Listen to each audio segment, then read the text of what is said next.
In last hour, we have finished gravitational potential energy, and today we'll discuss about satellite and orbital velocity of the satellite.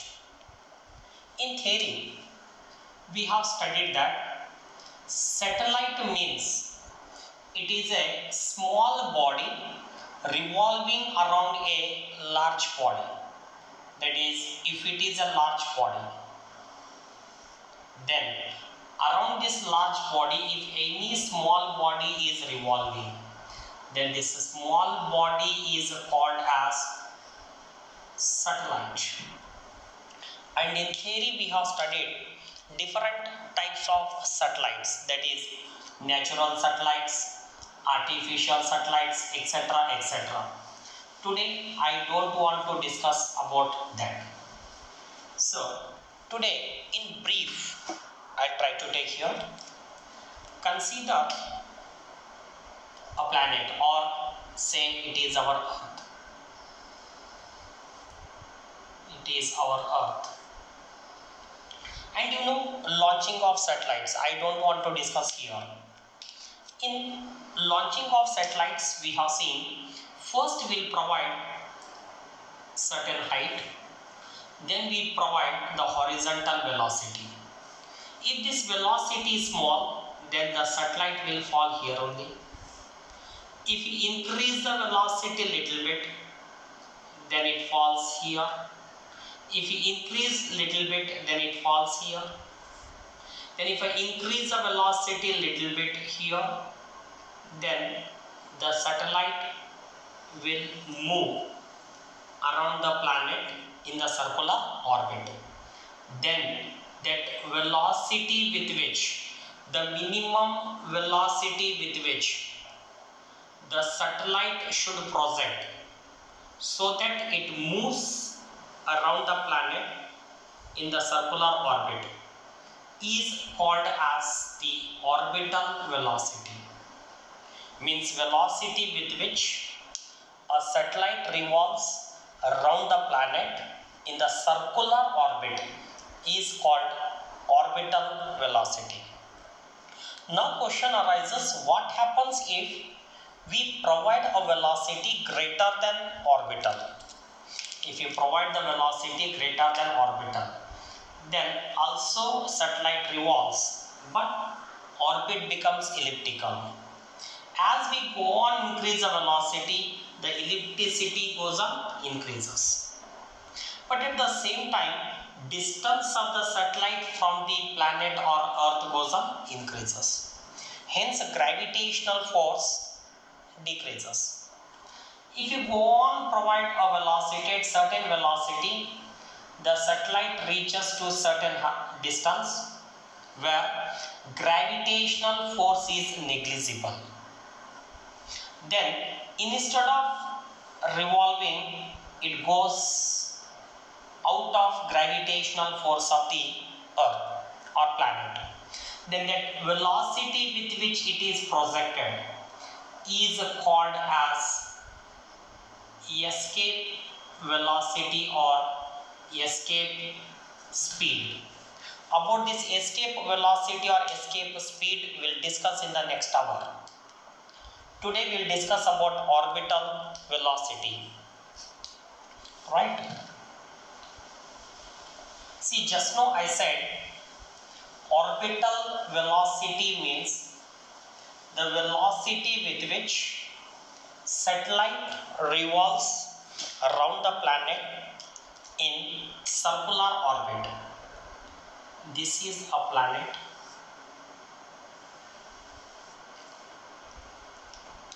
Around the planet, a satellite is revolving. Say it is a satellite. Let R be the radius of the satellite, so radius of the Earth, and M be the mass of the Earth. Then say H is the height above the surface of the Earth at which a satellite of mass m is revolving. Let us assume this r plus h is equal to small r. Then from first year we learn that for any body to move in a circular path, they require a centripetal force. Here that necessary centripetal force for the satellite is given by gravitational force of attraction. Here centripetal force on the satellite is m v square by radius of the orbit, I am taking smaller, is equal to gravitational force of attraction between Earth and the satellite, that is capital G, capital M, small m divided by distance square. As you know, here this m and m can be cancelled, 1r and 1r can be cancelled. Then finally if you simplify, orbital velocity is equal to under root of capital G, capital M by r. As you know, I can modify this equation according to convenience. As we know, small g is equal to acceleration due to gravity can be written as capital G, capital M divided by radius of the earth square, or capital G, capital M can be written as gr square. Hence, this orbital velocity can be written as under root of g r square divided by small r. This is also the expression for orbital velocity. First expression, second expression. And since we know that this small r is nothing but capital R plus h, then velocity can be written as v is equal to under root of, I will write from here, capital G, capital M divided by r plus h. Here, if I take the condition, if this h is very small as compared to the radius, that is satellite is revolving closer to the surface of the earth, then this h can be neglected as compared to r. Then orbital velocity can be written as, if I put this assumption in this expression, we get capital G, capital M divided by r. If I put the same condition here, instead of smaller it will be r, then orbital velocity can be written as under root of g into r. So this second expression is applicable only when satellite is revolving closer to the surface of the earth. Okay, so today you have to mention expression number 1, 2, 3 and 4. This fourth is applicable only when h is very small as compared to r. That is, satellite is revolving closer to the surface of the earth. Okay, so pause the screen and copy.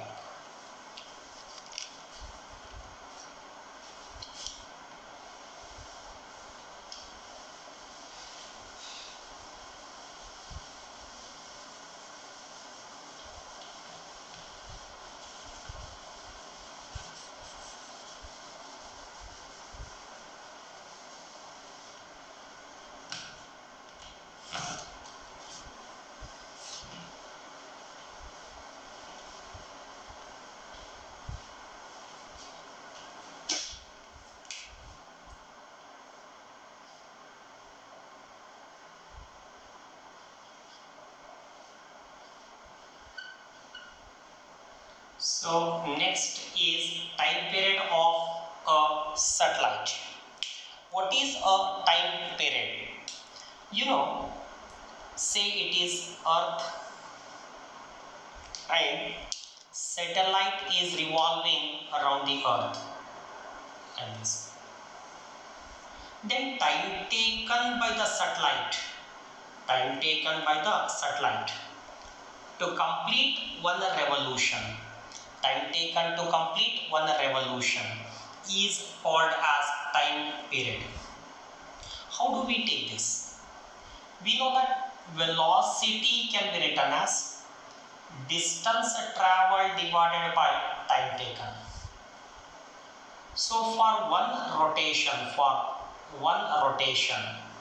or one revolution, whatever we can take, for one revolution, distance traveled is equal to, if I take this much, is equal to small r.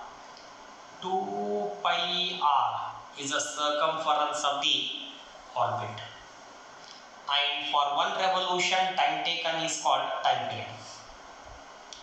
Then velocity can be written as 2 pi r divided by capital T, and we know that v is a orbital velocity, and this orbital velocity is written as under root of capital G capital M divided by small r is equal to 2 pi r divided by capital T. And if I reshuffle the things, capital T can be written as 2 pi r as it is. If I take this that side, under root of r divided by gm. If I square on both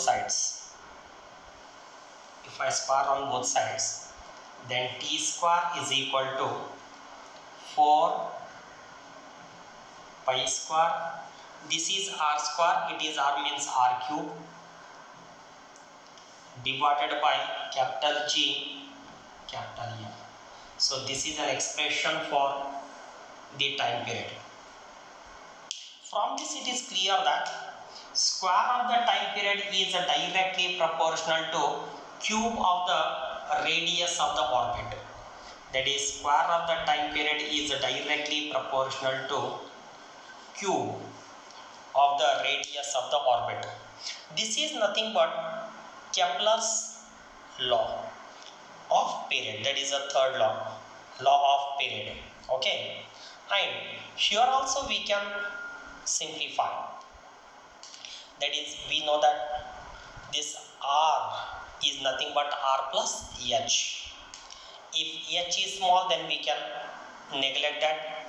Then time period is directly proportional to square of the time period is directly proportional to cube of the radius. Okay, then see, once again I'll try to modify this capital G and capital M. Already in last problem we have seen that capital G capital M is nothing but small g r square. Hence square of the time period is equal to 4 pi square. Smaller means r plus h cube divided by small g r square. I'll put the condition, that is, if h is very small as compared to r, then this can be neglected, it becomes r cube. This r means left with r, right? Hence t square can be written as 4 pi square r divided by g r square. It is r cube. Okay, so if I cancel this r square and this cube will get cancelled. If you are interested in time period, then the time period is equal to 2 pi under root of r by g. This formula is applicable only when h is very smaller to r, that is satellite is revolving closer to the earth. And today's your homework, means you can try. See, already you know r is equal to 6400 kilometer and g is equal to 9.8 meter per second square. You know 2 pi value, substitute and simplify, you get some answer. Please do it fast.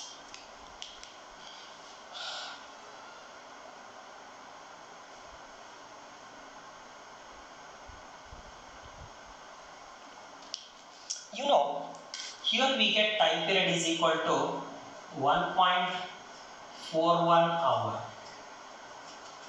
1.41 hour. It is root 2 hours.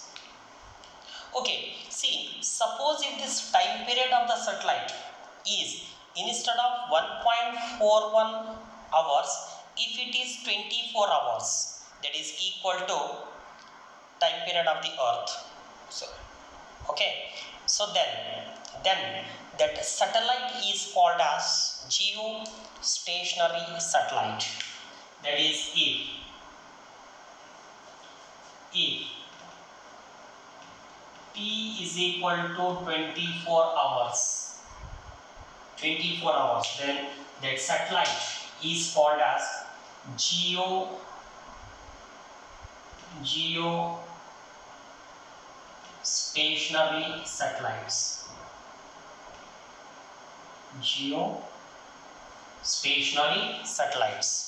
The satellite's whose time period is equal to 24 hours is called geostationary satellite. Okay, and similarly in the last heading, orbital velocity also, you can substitute and simplify the orbital velocity. Here you can also calculate orbital velocity of the geostationary satellite. Today search books, you will get it. Orbital velocity of a satellite revolving closer to the earth, and second, orbital velocity of a geostationary satellite. Okay, try.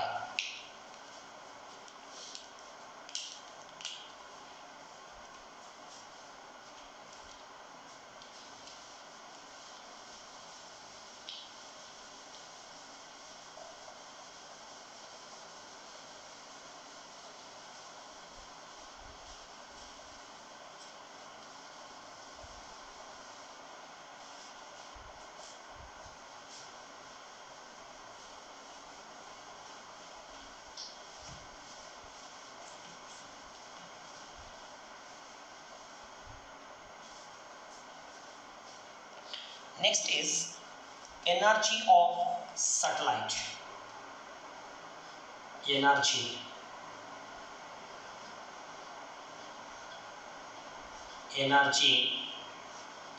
of a satellite. Energy of a satellite. Okay, see, when we look at the satellite, see, it is a planet around which satellite, this is a planet, around this planet, say, satellite is revolving. So this is the radius of a orbit of the satellite, and it is the radius of the planet. Okay, since the satellite is moving, because of this motion the satellite possesses kinetic energy. Second, since this satellite is under gravitational force of the earth, hence it possesses potential energy. Therefore, I can say a satellite revolving around a planet or earth possesses both kinetic energy and potential energy. Hence total energy of a satellite is equal to kinetic energy plus potential energy. You know, kinetic energy means half mv square, or before going to that directly I will try to write first kinetic energy, that is half mv square, where v is orbital velocity. If you write that orbital velocity, capital G, capital M divided by r is the radius of the orbit. Finally you get capital G, capital M, small m divided by 2r is an expression for kinetic energy of a satellite. Similarly, potential energy means minus capital G, capital M, small m divided by distance between mass of the earth and mass of the satellite. Then total energy of the satellite. Total energy of the satellite is given by kinetic means capital G, capital M, small m by 2r, this is plus, into plus of potential energy minus capital G, capital M, small m divided by r. If you simplify these two, then total energy of the satellite is given by minus capital G, capital M, small m by r. It is an expression for total energy. You know, it is potential energy, it is total, and it is kinetic. Right on. This is the energy of the satellite. And in most of the CET books, we got graph of these satellites. Okay, first, see, this is an axis, this is representing the distance r, this is representing the energy E plus, and this is minus energy. Okay. Kinetic energy, here capital G, capital M, small m and 2 are constant.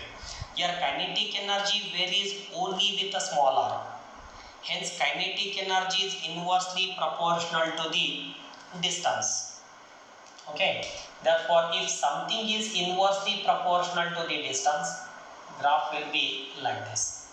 So this represents kinetic energy. And here in potential energy, capital G, capital M and small m are constant. It's right on. Small m are constant. I think here it is 2, I think. It's 2. Here also potential energy is inversely proportional to R. Right? So here also we can draw same. This is like this. It is representing the potential energy. So total energy, it is U. Total energy, look at, both are same, only difference is denominator. The denominator is 2. Hence it is less. Magnitude of total energy is less than magnitude of potential energy. Hence, if I draw the graph, nature remains same. E is inversely proportional to the distance. Only difference is the place. It is representing the total energy.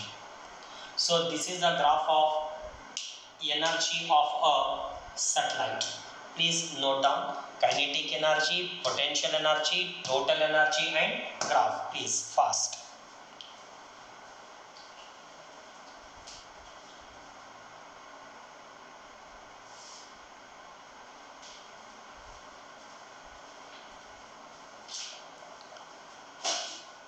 Next is angular momentum of a satellite.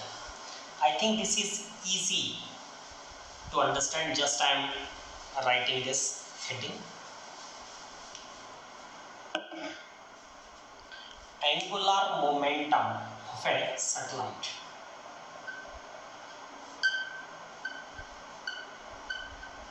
Angular momentum of a satellite. So you know angular momentum is represented by L. L is equal to m v r, where r is the radius of the orbit, v is the angular velocity. So m, where angular velocity or orbital velocity is given by under root of capital G, capital M divided by small r into r. And if you simplify this overall under root, I'll bring everything under root, capital G, capital M by r as it is. If I take this r inside, it becomes r square. If I take m inside, it will be m square. Hope you understood now. This r and this r get cancels, and finally capital N is equal to under root of capital G, capital M, small m into r. It is an expression for angular momentum of a satellite. Please note down this final expression.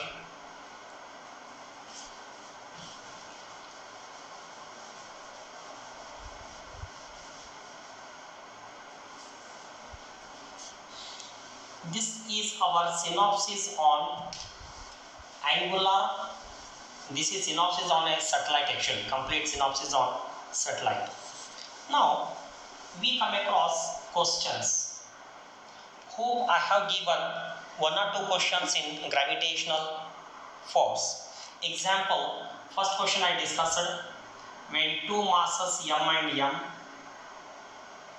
when they are moving in a circular path under mutual gravitational force, then what is the orbital velocity I discussed. Okay, and today suppose if three particles, okay, so this already I have taken in the lecture number 1. See, today discuss this. Three particles of mass m, three particles of mass m are placed at corners of an equilateral triangle of side A, then what is the orbital velocity is the question, right? What is the orbital velocity is the question. What orbital velocity of any one mass without changing the shape. Okay, see, without changing the shape means all are moving in the circular path like this, and their radius is equal to r.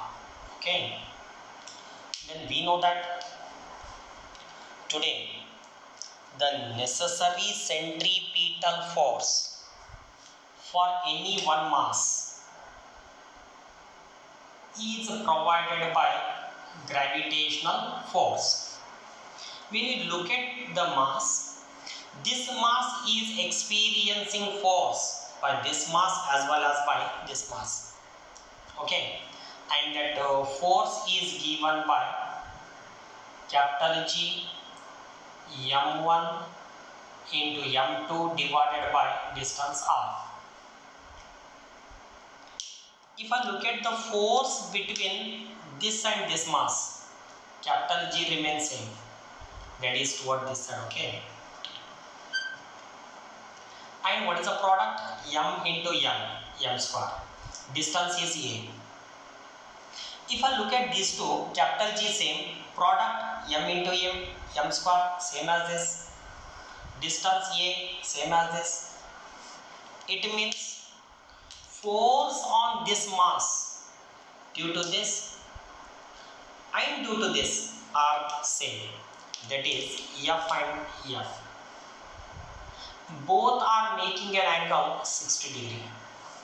Hence you know resultant force is equal to root 3 times of force due to any one mass.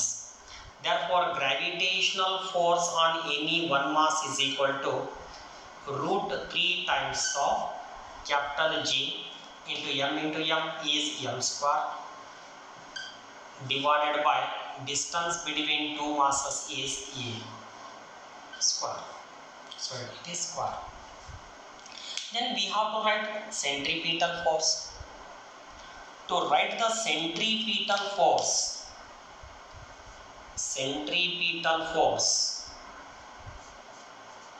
formula is m v square by distance.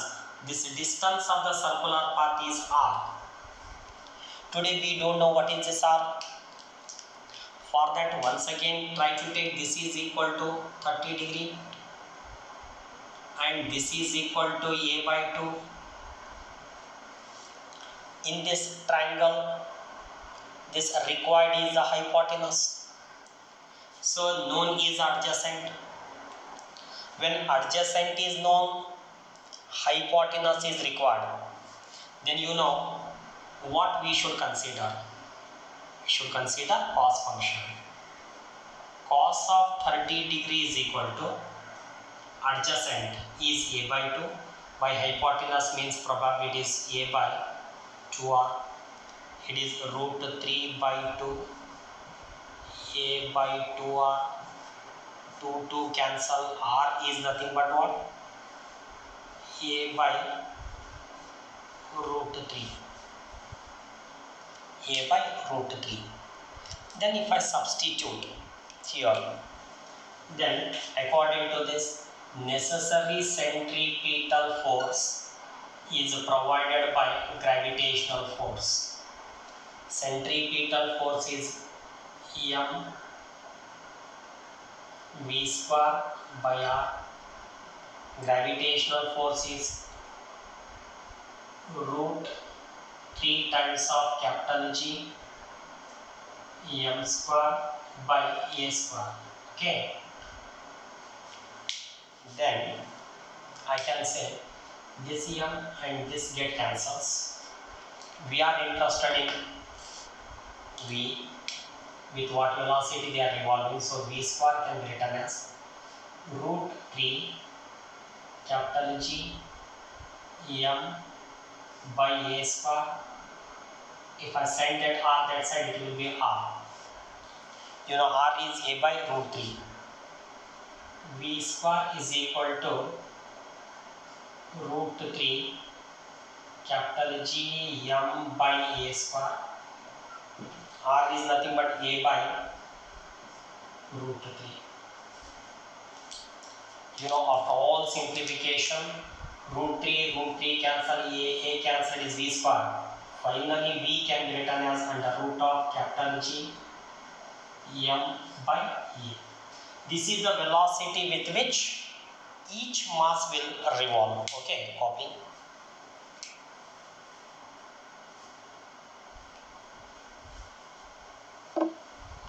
And your homework, this you can get in every book.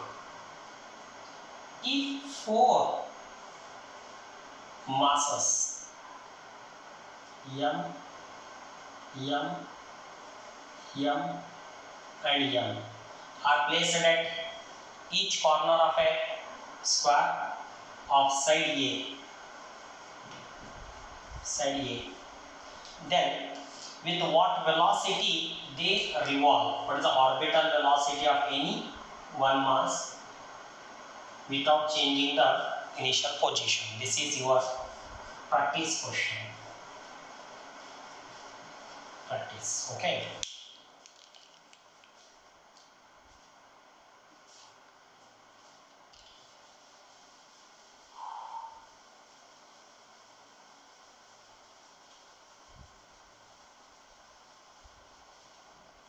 See, just now we have seen orbital velocity is equal to under root of capital G capital M by R.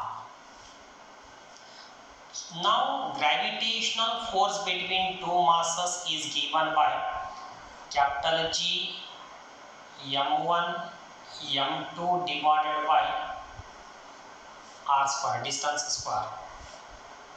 So today's very important question is, if gravitational force is inversely proportional to distance raised to n, right? Then how v varies with r is the question. Actually, in our textbooks, means CET books, it is given that if gravitational force varies with r inversely proportional to r, that is r to the power 1, that is if n equal to 1, then how v and r related is a question. Here I am taking in general, okay. So then simple, to get the orbital velocity, we took centripetal force is equal to gravitational force, that is m v square by r is equal to capital G.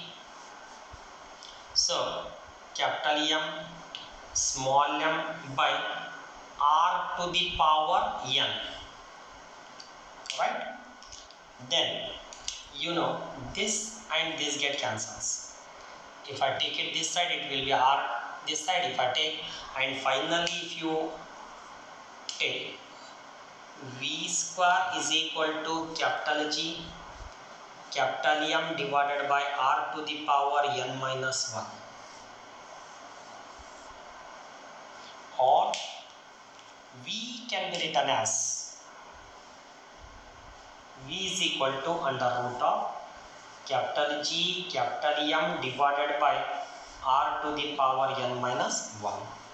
That is, if gravitational force varies as inversely proportional to r to the power n, then orbital velocity is inversely proportional to r to the power n minus 1 whole raised to half, means by 2, okay. That is v proportional to 1 by r to the power n minus 1 by 2 is the question answer.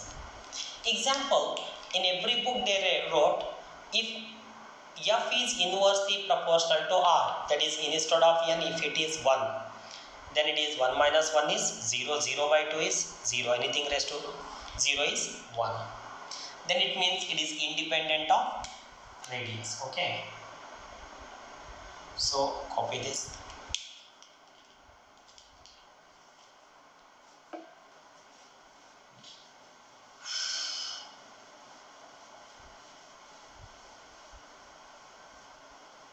Then if extend the same, that is, if I ask, if gravitational force varies with the radius as r to the power n, then how time period varies? Instead of v, I can ask time period t, how t varies with r. T varies with r. Simple, as we know, same, that is orbital velocity is equal to, velocity is nothing but what? 2 pi r divided by capital T is equal to under root of, this is distance traveled by time taken, you can refer previous derivation, you get it. So capital G capital M divided by r to the power n minus 1, I am using this, okay. Today I am interested in this capital T. Reshuffle. Capital T is equal to 2 pi r under root of r to the power n minus 1 divided by capital G capital M. If I take this r inside, it becomes r square. Then finally capital T is equal to 2 pi under root of r to the power n plus 1 by GE. that is t square proportional to r to the power n plus 1 or t proportional to r to the power n plus 1 by 2. So this is very important relation. Okay, copy.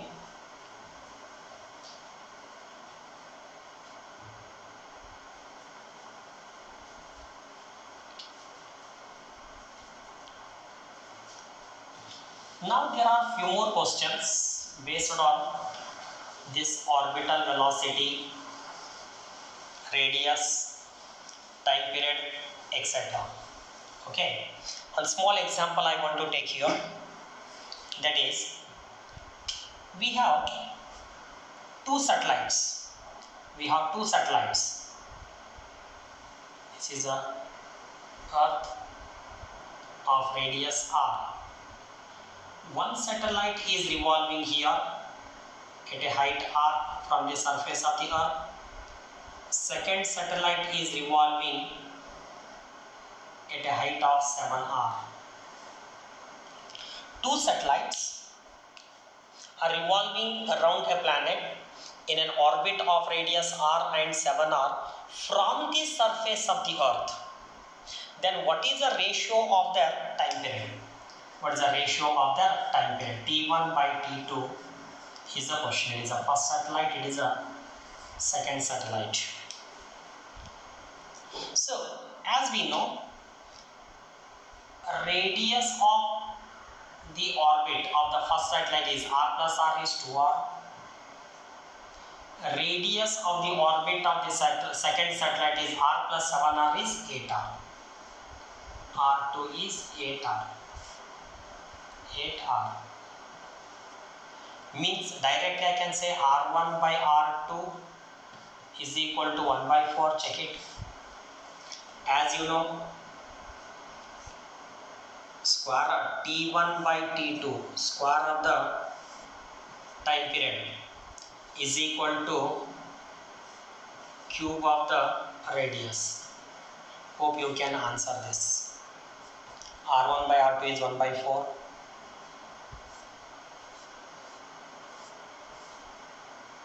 Raised to cube. Okay, then it is 1 cube is 1. I think it's 64. It is t1 by t2 whole square. If I take root t1 by t2, maybe 1 by 8. Check it.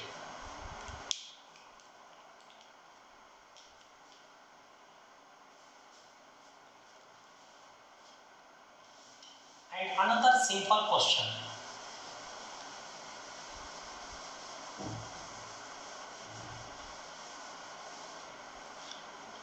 Here I will try to write clearly. A radius of the orbit, the radius of the orbit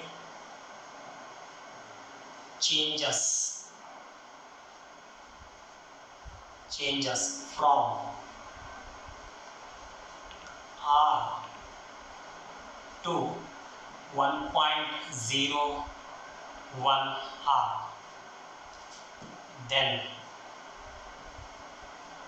percentage change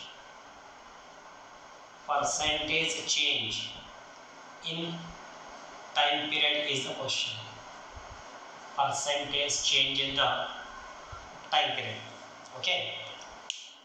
If you look at r and it is 1.01 r. If I multiply by 100 for both, 100 r, 101 r, means change is only 1%. Radius changes by 1%. This 1% change is very small. That is, if I say solution, that is percentage change in r is equal to 1%. Understood or not? Okay, if you want to understand, multiplied by 100 for both, see the change, it becomes 100 hour, it is 101 hour, means change is 1 for 100, that is 1%.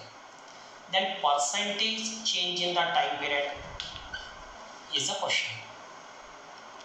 As you know very well, most of the times I told for small changes you can write percentage change, percentage change, percentage change is equal to power into percentage change of second quantity.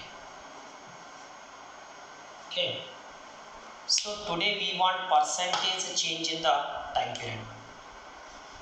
Percentage change in the time period is equal to power into percentage change in the radius.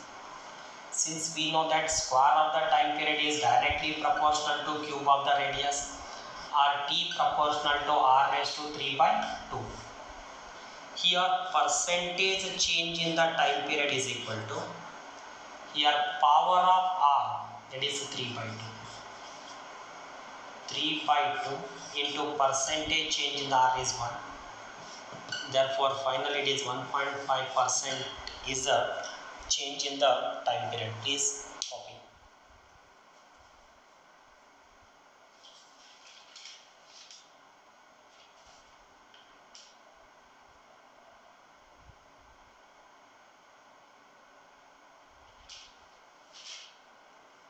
Is it over? Okay, so this is our satellite. In next class I'll discuss with escape velocity, and next one is the Kepler's laws of planetary motion. Okay, we'll discuss in the next hour.